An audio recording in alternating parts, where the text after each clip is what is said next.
জয় রাধে, জয় শিব শম্ভু। আজ আমি আপনাদের শ্রীমদ্ ভাগবত গীতার ৪র্থ অধ্যায় জ্ঞানযোগ পড়ে শোনাব। ভগবান শ্রীকৃষ্ণ অর্জুনকে বলছেন, এই জ্ঞানযোগ পূর্বে আমি সূর্যকে বলেছিলাম। সূর্য তার নিজের পুত্র মনুকে বলেছিল। পরস্পর ক্রমে রাজস্বগণও এই জ্ঞান লাভ করেছিলেন।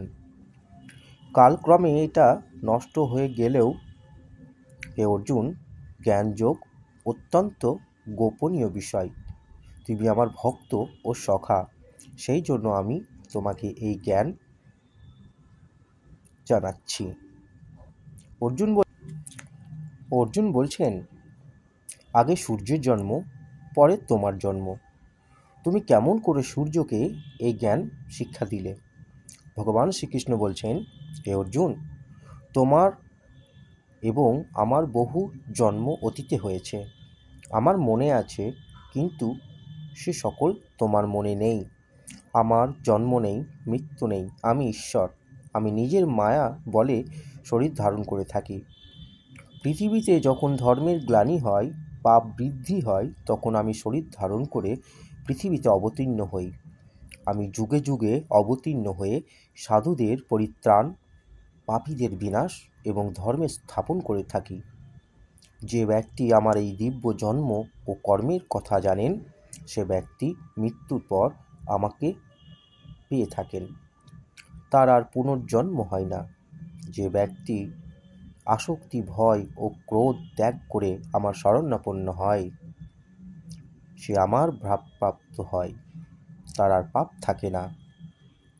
হে অর্জুন, যে ব্যক্তি যেভাবে আমার ভজনা করে, সেই ব্যক্তিকে আমি সেইভাবেই তুষ্ট করি। যে ব্যক্তি দেবতার পুজো করে সিদ্ধি লাভ করতে চায়, সে তার দ্বারাই সিদ্ধি লাভ করে, কিন্তু সে ব্যক্তি মুক্তি লাভ করতে পারে না। আমি গুণ ও কর্ম অনুসারে ব্রাহ্মণ, ক্ষত্রিয়, বৈশ্য, শূদ্র এই 4টি বর্ণ সৃষ্টি করেছি, কিন্তু আমাকে অকর্তা ও অব্যয় বলে জানিও। আমি কর্ম করি, কিন্তু আমি কর্মে লিপ্ত হই না। কর্মফলে আমার স্পৃহা নেই। যারা এটা জানেন, তারা কর্মবন্ধন থেকে মুক্ত হয়। পূর্বে যোগীগণ এটা জেনে কর্ম করতেন। তুমি তাদের মতোই কর্ম করিবে।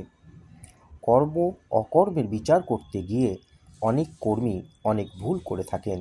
তাই তোমাকে কর্মতত্ত্ব বলছি। কর্ম, অকর্ম ও বিকর্ম কর্মের এই 3 গতি, সেই সম্বন্ধে উপদেশ দিচ্ছি। যে ব্যক্তি কর্মে, অকর্ম এবং অকর্মকে কর্ম দেখে, সেই ব্যক্তি প্রকৃত কর্মী। তিনি বুদ্ধিমান। যে কর্মী কামনা ত্যাগ করে কর্ম ত্যাগ করে, জ্ঞান বলে তার কর্ম দগ্ধ হয়, সে কর্মী পণ্ডিত ব্যক্তি। তিনি আত্মতৃপ্ত ও নিরাশ্রয় কামনা ছেড়ে কর্ম করেন না, অর্থাৎ কর্মে লিপ্ত হন না। নিষ্কাম, সংযত ও পরিগ্রহ ত্যাগী ব্যক্তি দেহরক্ষার জন্য কর্ম করিয়া পাপভোগী হন না। সামান্য লাভে সন্তুষ্ট, ঈর্ষা দ্বিধাহীন এবং লাভ অলাভে সমজ্ঞান সম্পন্ন ব্যক্তি কর্ম করে কর্ম অধীন হন না। নিষ্কাম ও রাগ দোষ বর্জিত জ্ঞানী ব্যক্তি যোগ্য, অর্থাৎ ঈশ্বরের সৃষ্টি রক্ষা করার জন্য কর্ম করিলেও সর্বকর্ম লয় পায়।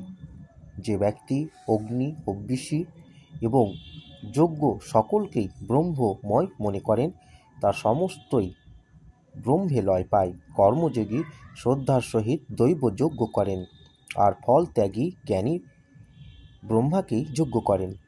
কেউ ইন্দ্রিয়গণকে সংযমরূপ অগ্নিতে অর্পণ করেন, কেউ বা বিষয় ইন্দ্রিয়রূপ অগ্নিতে অর্পণ করেন, কেউ বা জ্ঞানের প্রভাবে আত্মা সংযম রূপ অগ্নিতে ইন্দ্রিয়, মন প্রভৃতি দগ্ধ করেন।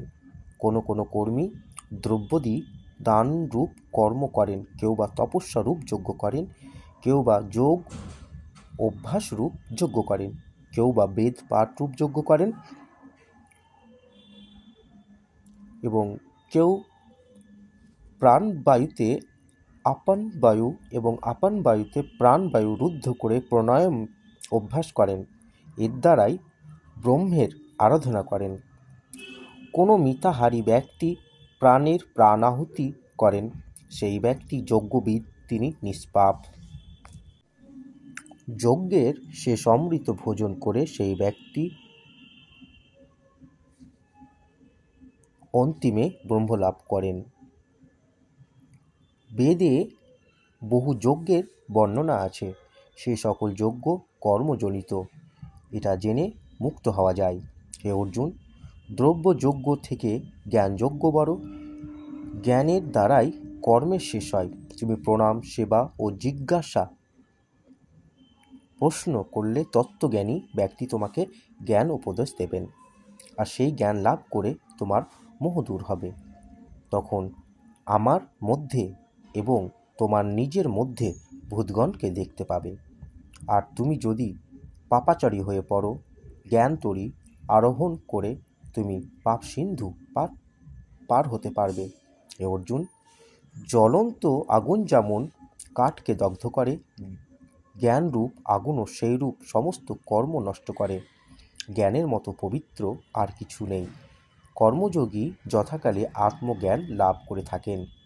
শ্রদ্ধাবান জিতেন্দ্রিয় ব্রহ্মনিষ্ঠ ব্যক্তি আত্মজ্ঞান লাভ করে মুক্তি লাভ করেন। যে ব্যক্তি শ্রদ্ধাবান হয়েও সংশয়যুক্ত হয়, সে মূর্খ, ইহলোকে পরলোকে কোথাও তার সুখ লাভ হয় না। যে কর্মী জ্ঞানে ভ্রান্তিহীন হয়ে নিষ্কাম কর্ম করেন, তিনি আত্মজ্ঞ, তিনি কর্ম করলেও কর্ম আবদ্ধ হন না। হে অর্জুন, জ্ঞানরূপ অস্ত্রের দ্বারা অজ্ঞানরূপ সন্দেহ দূর করো। কর্মযোগ অর্থাৎ নিষ্কাম কর্ম আশ্রয় করো, তুমি ওঠো। এই হলো চতুর্থ অধ্যায়ের জ্ঞানযোগ সম্বন্ধে আমি শ্রীমদ্ ভাগবত থেকে শোনালাম। জয় রাধে, জয় শুভ শম্ভু। আপনাদের সকলের মঙ্গল হোক, সুস্থ থাকুন, ভালো থাকুন, ঈশ্বরের প্রতি নিষ্কাম ভাবনায় শ্রদ্ধা অর্পণ করুন। আপনারা ভালো থাকুন। জয় রাধে, জয় শুভ শম্ভু।